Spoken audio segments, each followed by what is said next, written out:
बोलो बांके बिहारी लाल की जय। बोलो राधा रानी सरकार की जय। आज एकादशी कथा आप सभी सुनने वाले हैं और आज जो एकादशी है उसका नाम वरुथिनी एकादशी है। वैशाख मास कृष्ण पक्ष की वरुथिनी एकादशी का महात्म आप सभी सुनेंगे, तो आओ एक दो बार पहले प्रभु नाम का सिमरन करें। मिलकर सभी ने कहना है कि श्री कृष्ण गोविंद हरे मुरारे, हे नाथ नारायण वासुदेवा। श्री कृष्ण गोविंद हरे मुरारे, हे नाथ नारायण वासुदेवा। बोलो वासुदेव भगवान की जय। बोलो बांके बिहारी लाल की जय। तो वैशाख मास कृष्ण पक्ष की वरुथिनी एकादशी का महात्म्य में युधिष्ठिर ने पूछा, वासुदेव आपको नमस्कार है, वैशाख मास के कृष्ण पक्ष में किस नाम की एकादशी होती है, उसकी महिमा बताइए। भगवान श्री कृष्ण बोले, राजन वैशाख कृष्ण पक्ष की एकादशी वरुथिनी के नाम से प्रसिद्ध है। यह इस लोक और परलोक में भी सौभाग्य प्रदान करने वाली है। वरुथिनी के व्रत से ही सदा सौख्य का लाभ और पाप की हानि होती है। यह समस्त लोकों को भोग और मोक्ष प्रदान करने वाली है। वरुथिनी के ही व्रत से मांधाता तथा धुंधुमार आदि अन्य अनेक राजा स्वर्गलोक को प्राप्त हुए हैं। जो 10,000 वर्षों तक तपस्या करता है उसके समान ही फल वरुथिनी के व्रत से भी मनुष्य प्राप्त कर लेता है। तो विचार करना चाहिए। पिछली बार जो आपने एकादशी कथा सुनी थी, उस एकादशी कथा को पढ़ने और सुनने से वाजपेयी यज्ञ का फल मिलता था। पिछली एकादशी चैत्र शुक्ल पक्ष की कामदा एकादशी आप सभी ने सुनी।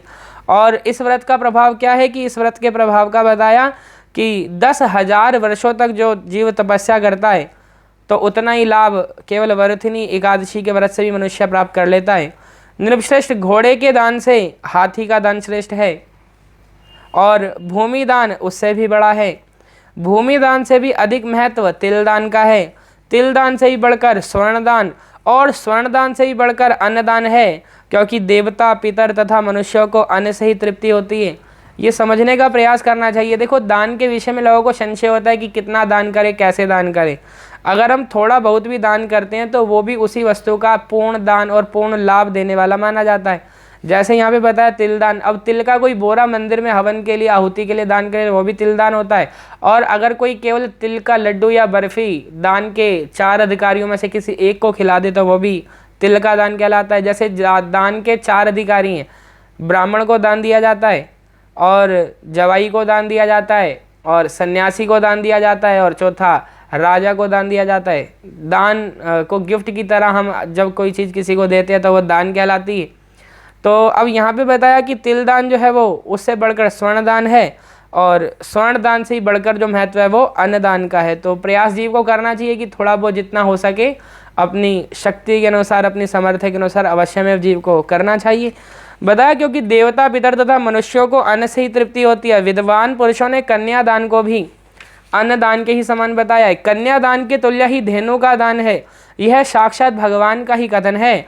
ऊपर बताए हुए सब दानों से बड़ा विद्या दान है। और देखो, बहुत ही समझने वाली बात तो ये है, ये सारे दानों से भी ऊंचा क्या है? विद्या दान है। दान जो है ये लौकिक होता है और जो लौकिक कार्य होते हैं तो उनसे लौकिक लाभ सभी होते हैं, और जो विद्या दान है तो विद्या दान का तो सबसे ऊंचा लाभ बताया गया। तो हमें ये बात समझनी चाहिए कि अगर हम किसी को दे सके तो अच्छी बुद्धि दें, अच्छे गुण दें, अच्छे विचार दें। अगर हमने विद्या का दान किया, जो ज्ञान हमें वही बात हमने औरों को समझाई, सभी को बताई, तो हमें और अनेकों प्रकार के कुछ कार्यों को करने की बिल्कुल भी आवश्यकता नहीं पड़ेगी। प्रयास करना चाहिए। मनुष्य वरुथिनी एकादशी का व्रत करके विद्या दान का भी फल प्राप्त कर लेता है। अब देखो, केवल विद्या दान करने में कितनी कठिनाई होती है, लेकिन अगर कोई एकादशी का व्रत कर ले तो उसको विद्या दान का भी लाभ होता है। जो लोग पाप से मोहित होकर कन्या के धन से जीविका चलाते हैं वे पुण्य का क्षय होने पर यम यातना भोगते हैं, नरकों में जाते हैं, यातना में नरकों में जाते हैं। देखो, इसका अर्थ क्या है कि घर में बहन, बेटी, बहू या कोई भी स्त्री जो धनोपार्जन करती है तो उसके धन को हमें स्वीकार नहीं करना चाहिए। उसका धन उसी बहन बेटी के ही काम में आए, वो उसका जैसे मर्जी खर्च करे, ये प्रयास होना चाहिए। किसी भी रूप में पुरुषों को स्त्री के कमाए हुए धन को किसी भी तरह से अपने प्रयोग में नहीं लाना चाहिए। ऐसा भगवान श्री कृष्ण का कथन है, जो कृष्ण भगवान युधिष्ठिर को कथा सुना रहे हैं। तो इसको क्या बताया, ये यम यातना वाला पाप है। अगर कोई पुरुष स्त्री के धन को प्रयोग करता है, स्त्री के धन से जीविका चलाता है। अब कुछ लोगों के मन में संशय होता है कि ऐसी स्थिति में क्या करें जब विवशता हो जाए। देखो, आपातकाले मर्यादा नास्ति, इमरजेंसी में बात एक अलग होती है, लेकिन अगर आपातकाल ना हो तो ऐसी स्थिति में बिल्कुल भी अपनी बहन बेटियों के धन को, स्त्री के धन को अपने किसी भी प्रकार से प्रयोग में नहीं लाना चाहिए। तो हमें प्रयास करना चाहिए उनके द्वारा कमाया गया धन उन्हीं के काम आए। कन्या का धन जो है उससे जीविका ना चले, इस बात का विशेष विचार सभी को करना चाहिए और यम यातना से बचना चाहिए। अतः सर्वथा प्रयत्न करके, भगवान कह रहे हैं पूरा प्रयास करना चाहिए। प्रयत्न का मतलब होता है विशेष यत्न करना, और कन्या के धन से बचना चाहिए, उसे अपने काम में नहीं लाना चाहिए। जो अपनी शक्ति के अनुसार आभूषणों से भूषित करके पवित्र भाव से कन्या का दान करता है, उसके पुण्यों की संख्या बताने में चित्रगुप्त भी असमर्थ हैं। तो भगवान श्री कृष्ण ने तो एक एक बात को स्पष्ट किया है। युधिष्ठिर का वो भला चाहते थे तो उसको एक एक बात समझाई कि कन्या का धन अपने काम में नहीं लाना चाहिए, अपितु कन्या के लिए कुछ ना कुछ अपना धन खर्च करना चाहिए। बताया कि जो कन्या दान करते हैं तो उसके पुण्य तो इतने बढ़ जाते हैं कि चित्रगुप्त भी उसके पुण्य को नहीं बता पाते। तो एकादशी वरुथिनी एकादशी करके ही मनुष्य उसी के समान फल प्राप्त करता है। व्रत करने वाला वैष्णव पुरुष दशमी तिथि को कांस, उड़द, मसूर, चना, कोदो, शाक, मधु, दूसरे का अन्न, 2 बार भोजन तथा मैथुन, इन 10 वस्तुओं का परित्याग कर दे। ये 10 वस्तुएं मैं फिर से बताता हूँ आपको। व्रत करने वाला वैष्णव पुरुष दशमी तिथि को, और देखो पुरुष का अर्थ भी कोई जेंट्स से नहीं है, पुरुष का अर्थ है पुरुषार्थी। जो पुरुषार्थ करते हैं तो वो पुरुष होते हैं। तो पुरुषार्थी से ही पुरुष शब्द की उत्पत्ति है। तो समझना है बात को कि दशमी तिथि को कांस, उड़द, मसूर, चना, कोदो, शाक, मधु, दूसरे का अन्न, 2 बार का भोजन तथा मैथुन, इन बातों का त्याग 10वीं वाले दिन करना चाहिए। एकादशी को जुआ खेलना, नींद लेना, पान खाना, दातुन करना, दूसरे की निंदा करना, चुगली खाना, चोरी, हिंसा, मैथुन, क्रोध तथा असत्य भाषण, इन 11 बातों को त्याग दे। बहुत ही समझने वाली और बहुत ही अच्छी बात बताई है। एकादशी वाले दिन इन 11 बातों का त्याग करो। कौन कौन सी? जुआ खेलना, ये तो कभी भी नहीं खेलना चाहिए जीवन में, हमें सीखना चाहिए।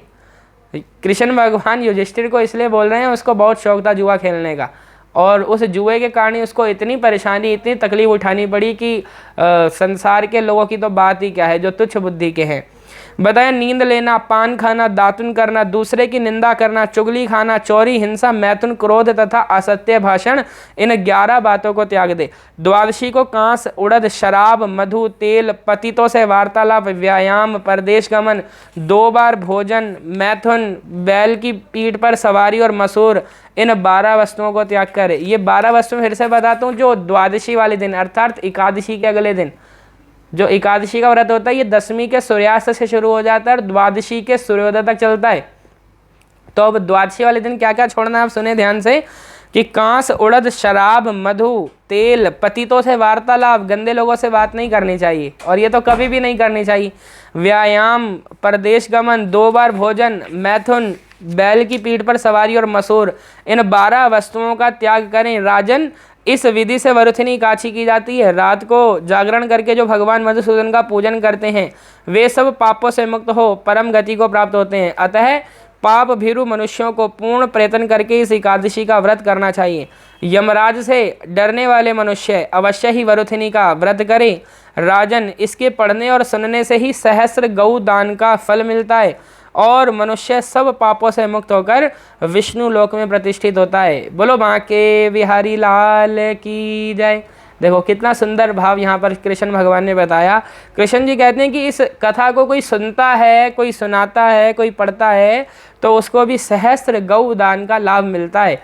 तो जो लोग गौदान नहीं कर पाते, नहीं कर सकते, तो उनको तो इस एकादशी के महात्म को अवश्य ही सुनना चाहिए और एकादशी का व्रत सभी को करना चाहिए। पूरा प्रयास करना चाहिए कि हम एकादशी के व्रत को विधि पूर्वक कर सकें। बोलो बांके बिहारी लाल की जय। बोलो राधा रानी सरकार की जय। जय सिया राम।